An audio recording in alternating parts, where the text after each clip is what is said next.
అవినాష్, చెప్పుమా. దగ్గరలో ఉన్న మెడ్ప్లస్ కు వెళ్ళి మెడ్ప్లస్ బ్రాండ్ మెడిసిన్స్ అని అడిగి కొనుక్కునరా. అక్కడ 50 to 80% తగ్గింపుకు వస్తుంది. మీరు తీసుకునే అదే మందులు, అదే నాణ్యమైన మందులు, కానీ సగం ధరకే. మహారాష్ట్ర సీఎం ఎవరన్న దానిపై ఇంకా ఉత్కంఠ కొనసాగుతోంది. ఎన్నికలు పూర్తయినా సీఎం ఎవరనేది తేలకపోవడంతో ఆ రాష్ట్రంలో రాజకీయం ఆసక్తికరంగా మారింది. మరోవైపు ముంబైలో జరగాల్సిన కీలక సమావేశం రద్దయినట్లు సమాచారం. భేటీ గురించి చర్చించేందుకు శుక్రవారం ముంబైలో కూటమి సమావేశం జరగాల్సి ఉంది. ఇప్పుడు అది రద్దయిందని తెలుస్తోంది. శివసేన పార్టీ సమావేశం కూడా క్యాన్సిల్ అయినట్లు సమాచారం. షిండే ప్రస్తుతం తన స్వగ్రామం సతారాకు వెళ్లారని, అక్కడి నుంచి తిరిగి వచ్చిన తర్వాత ఈ సమావేశాలు జరగొచ్చని సంబంధిత వర్గాలు వెల్లడించాయి.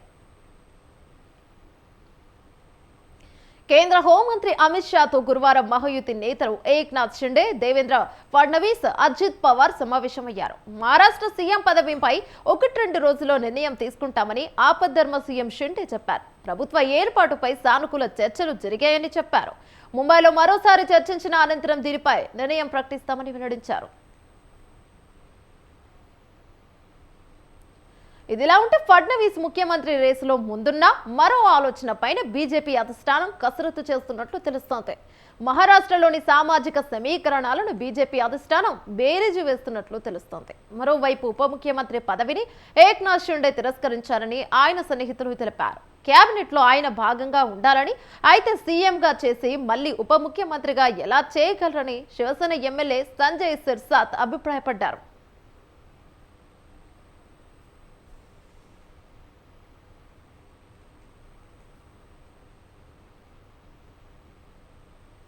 ఇటీవల జరిగిన అసెంబ్లీ ఎన్నికల్లో మహాయుతి భారీ విజయాన్ని సాధించింది. బీజేపీ 132 సీట్లు సొంతం చేసుకోగా షిండే శివసేనకు 57, అజిత్ పవార్ ఎన్సీపీకి 41 సీట్లు దక్కాయి. విపక్ష మహావికాస్ అఘాడీ ఘోర పరాజయాన్ని చవిచూసింది. మహాయుతి మెజార్టీ సాధించినప్పటికీ సీఎం ఎంపిక విషయంలో మాత్రం బీజేపీ మల్లగుల్లాలు పడుతోంది.